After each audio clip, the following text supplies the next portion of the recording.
Over the course of the game's history, we've seen champions shift from different roles and positions in the game. As far as my observations go, the jungle role has seen the most fluctuations throughout the course of League of Legends. We've seen champions start off as junglers only to be transferred to lanes due to changes to the game or to themselves, and we've seen champions be nerfed into oblivion but somehow thrive in the jungle. Even now we have champions finding a home in the jungle despite not exactly being designed to do so, such as Jungle Echo being far superior to Lane Echo. It's always awesome when this happens, and your jungle roster ends up becoming more colorful as a result. However, it's always a worry of whether or not Riot actually approves of the champion being able to jungle, and whether or not they'll take it into concern with changes or enhance it to make it even more well-rounded. Either way, there were champions in the past where this was not the case. They were champions who were able to jungle at least remotely effective, and in some cases at a competitive level.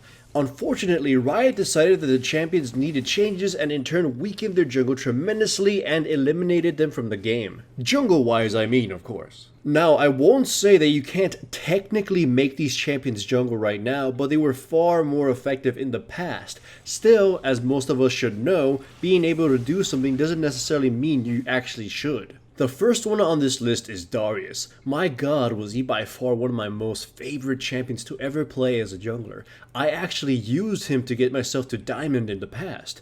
His jungle gimmick was pure brute force to make up for his lack of sustain and mobility. He could melt camps and melt enemy champions, and he thrived during the broke jungler meta. Even with just one item, he could tear people to shreds just by the sheer power of his runes. Sure, he got kited to hell and back, but that's what brute forcing was for. For a time, he was the absolute most powerful jungle duelist, at least in terms of slugging it out, and you could force enemy junglers out by sheer intimidation. He was pretty much one of the very few jungle carries at the time that actually worked out. While very basic, he was very effective at doing what he needed to do. Slowly though, the nerfs started pouring in with damage nerfs, jungle buffs, and global buffs to other junglers that made his overwhelming values in Season 2 far less effective. Riot didn't really kill Darius, rather he was phased out of the game at some point. Champions became more mobile at an alarming pace, wards became more commonplace with trinkets, sightstones, and no more Oracle's elixir, and jungle efficiency was kicked up a notch with the jungle items which greatly made his no item efficiency obsolete. It was like Darius was the big kid in elementary school, so he picked on everyone, but after summer break everyone had their growth spurts while he stayed the same. Sadly, his rework made his jungling far less powerful, even though it made him rather more powerful than before in lane. His changes simply did not translate into anything relevant jungle-wise.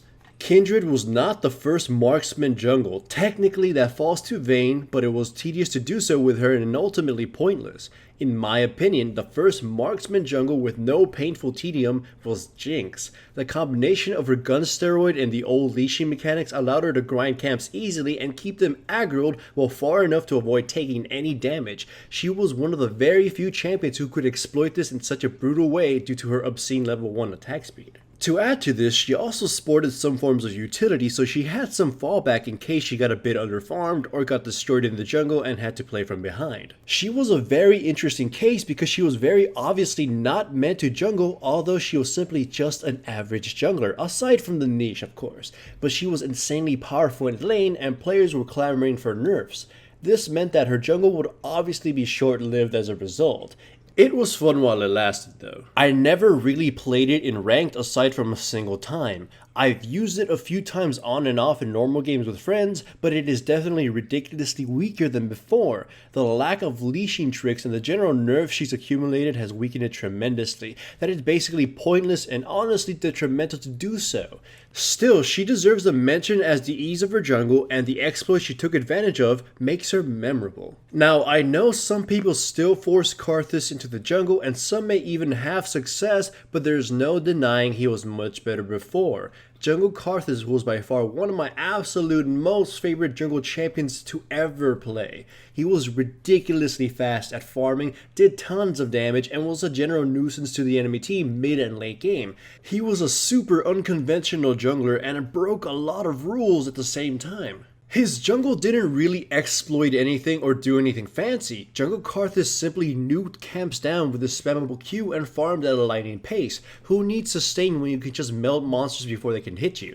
Karthus would break the jungle convention during the seasons he was powerful in that he could build whatever the hell he wanted regardless of jungle necessities. While most junglers had to build for value and efficiency, Karthus just built Karthus items because come mid and late game, his passive would override the need for tank and utility items. Coincidentally, his Tear of the Goddess became easier to stack in the jungle since you were encouraged to spam the hell out of that more frequently in the jungle than in lane.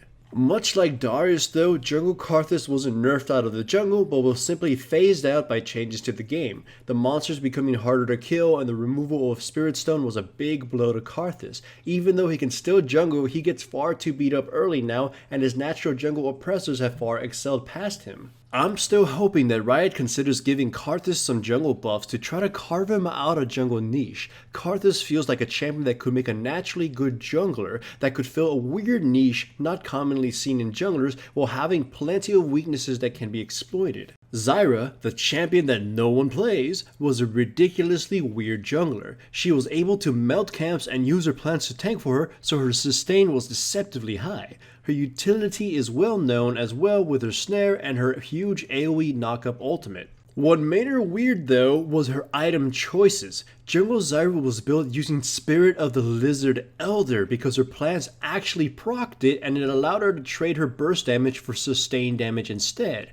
After purchasing Liandry's and Rylai's, she could basically lock down enemies and slowly whittle them down to death with her plants. Of course, a bursty build for her still existed, but having options is what made her great. She caught on with a few people and was used on and off in ranked as far as I remember, but Riot broke her legs at some point and really toned down her power. Her jungle still was doable, but she became slower and riskier in fights that it started making her dangerous to use. And of course, like Darius and Karthus, the jungle changes sort of phased her out of the jungle role. Still though, she was a ridiculously good ganker, although slow, and she could solo dragon with ease thanks to her plants. While easy to kill, she was very useful and she offered one of the best support jungler picks in the game.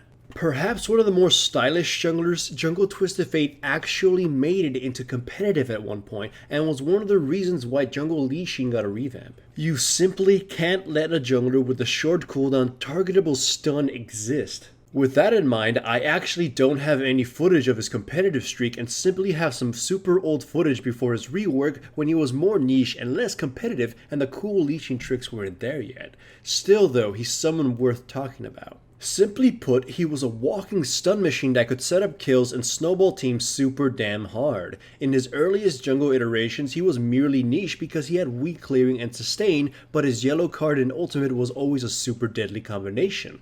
That alone constantly made him someone that players wanted to jungle. So even while he was super gimmicky, he was still ridiculously dangerous and you had to be careful for his ganks. He reached competitive due to leash tricks similar to Jinx, allowing him to maintain his health throughout his clear, and of course Ranger's Trailblazer really helped. By overcoming his de facto worst jungle weakness, we were treated to one of the most brutal and frustrating junglers for a short time. I actually did not get to play him because he was constantly getting banned. Either way, you can still Google some tournament matches from last season, I believe, where he was picked as a serious and threatening jungler. This channel is supported by my sponsors, Crunchyroll and Loot Crate. Check out the description below for links to the websites. Signing up for any trials, including Crunchyroll's free anime trial, greatly supports my channel. Also remember to give the video a like to support the channel and subscribe if you haven't yet.